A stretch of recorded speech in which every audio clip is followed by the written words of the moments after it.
तलवारों की धारों पर इतिहास जमाना रचता है, जिस और जवानी चलती है उस और जमाना चलता है।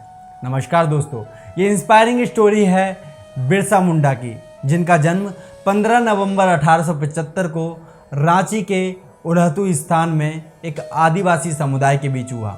इनके माता का नाम करमी तथा पिता का नाम सुगमा मुंडा था।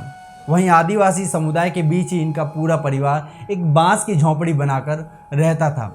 बिरसा मुंडा ने उन्हीं आदिवासियों के साथ मिलकर जल, जंगल और ज़मीन की सुरक्षा के लिए अंग्रेज़ों के विरुद्ध कई कानूनी और मैदानी लड़ाइयाँ लड़ी और मात्र 25 वर्ष की उम्र में देश की माटी के लिए कुर्बान हो गए। देश के प्रति प्रेम, बलिदान और समर्पण की बिरसा मुंडा की ये कहानी आज भी लाखों करोड़ों लोगों को प्रेरणा देती है।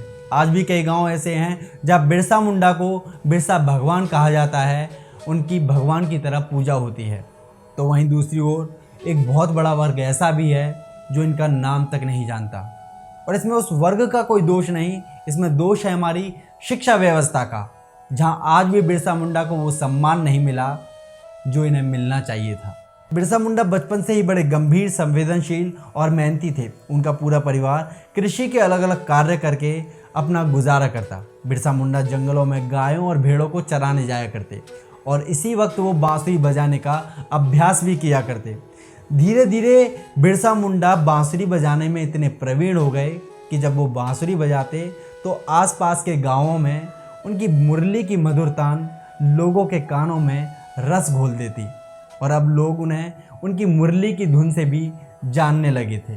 बिरसा मुंडा जितने बांसुरी बजाने में प्रवीण थे, उतने ही वो पढ़ाई में भी होशियार थे। और उनकी इसी प्रतिभा को देखते हुए जयपाल नामा ने, जो कि उसी स्कूल के संचालक थे जिसमें बिरसा पढ़ा करते थे, उन्होंने बिरसा का दाखिला एक ईसाई मिशनरी स्कूल में करा दिया ताकि बिरसा और अधिक अच्छी शिक्षा प्राप्त कर सके। लेकिन उसके लिए बिरसा मुंडा को अपना धर्म परिवर्तन करना पड़ा, अपना हिंदू धर्म छोड़कर ईसाई बनना पड़ा, क्योंकि ईसाई मिशनरी स्कूल में केवल ईसाई ही पढ़ सकते थे।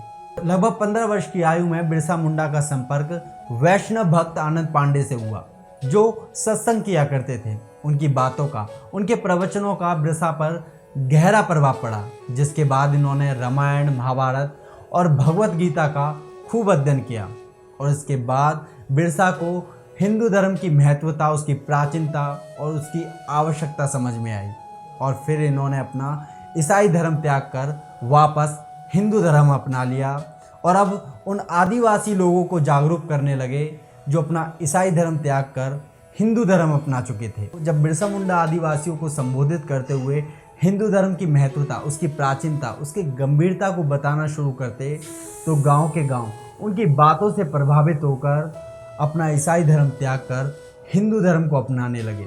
और बाद में बिरसा मुंडा ने इन आदिवासियों की सहायता से गौ पालन को बढ़ावा दिया और गौ हत्या का विरोध किया और इसके बाद जल, जंगल और ज़मीन की सुरक्षा के लिए आदिवासियों की सहायता से अंग्रेज़ों के खिलाफ आंदोलन कर दिया। बिरसा मुंडा अंग्रेज़ों की आंखों की किरकिरी बन चुके थे, उन्हें चुभने लगे थे और इसीलिए उन्हें जल्द पकड़ लिया गया और उन्हें 2 वर्ष के कठिन कारावास की सज़ा सुनाई। उन पर आरोप लगाया कि ये आदिवासियों को ईसाई धर्म के खिलाफ भड़का रहे हैं, उन्हें उकसा रहे हैं। और जब अंग्रेज़ी सरकार ने बिरसा मुंडा को 2 वर्ष की सज़ा सुनाई तो आदिवासियों का ब्रिटिश हुकूमत के प्रति गुस्सा और बढ़ गया। कारावास में अंग्रेज़ी सरकार ने बिरसा मुंडा के ऊपर खूब अत्याचार किए, जैसा कि वो हर क्रांतिकारी के साथ करते आए थे। उन्हें हफ्तों भूखा रखा जाता, उन्हें पीटा जाता, उन पर कोड़े बरसाए जाते और अब बिरसा मुंडा शारीरिक रूप से दिन ब दिन कमज़ोर होते जा रहे थे, मगर मानसिक रूप से उतने ही मजबूत। वो कहते हैं ना कि विपरीत परिस्थितियों में भी जो अपने ऊपर विश्वास रखता है वो ही इतिहास बदलता है।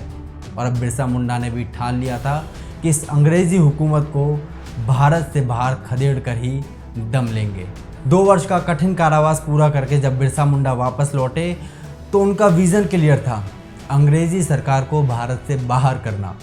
और इसके लिए उन्होंने फिर से आदिवासियों को इकट्ठा किया, उन्हें तीरंदाजी, तलवारबाजी और कुल्हाड़ी प्रहार का प्रशिक्षण दिया और इस क्रांति को उन्होंने उल गुलान का नाम दिया।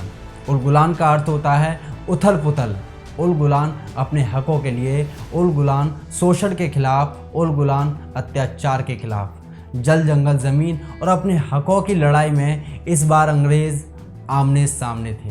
ब्रिटिश सरकार 1857 के क्रांति के विद्रोह के भय से अभी उभरी भी नहीं थी कि बिरसा मुंडा क्रांति ने उन्हें फिर से हिलाकर रख दिया। परंतु इस बार अंग्रेजी सरकार ने अधिक संख्या में आधुनिक हथियार के साथ सैन्य दल भेजकर बिरसा मुंडा सेना का घेराव कर लिया।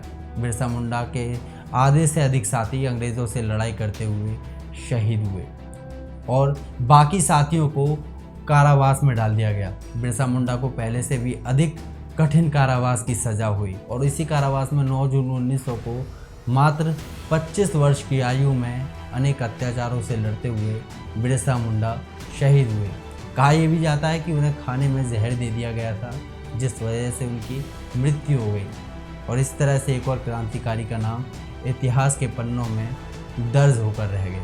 और आज भी इनका नाम केवल इतिहास के पन्नों में ही दर्ज है, क्योंकि इन्हें आज भी वो सम्मान नहीं मिला जो इन्हें मिलना चाहिए था। बिरसा मुंडा की सोच राष्ट्रवादी थी।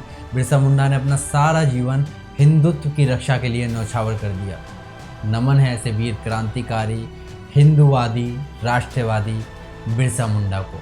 बिरसा मुंडा की इस प्रेरणात्मक कहानी से हमें प्रेरणा मिलती है कि हम जिस वतन में रहते हैं उस वतन की सेवा, सुरक्षा और उन्नति के लिए अपना योगदान ज़रूर देना चाहिए, तभी हमारा जीवन सार्थक है। अगर बिरसा मुंडा की इस इंस्पायरिंग स्टोरी ने अगर आपको इंस्पायर्ड किया हो तो मेरे चैनल को ज़रूर सब्सक्राइब करें, ताकि मुझे प्रेरणा मिले इस तरह के और वीडियो बनाने की। जय हिंद, जय बिरसा मुंडा।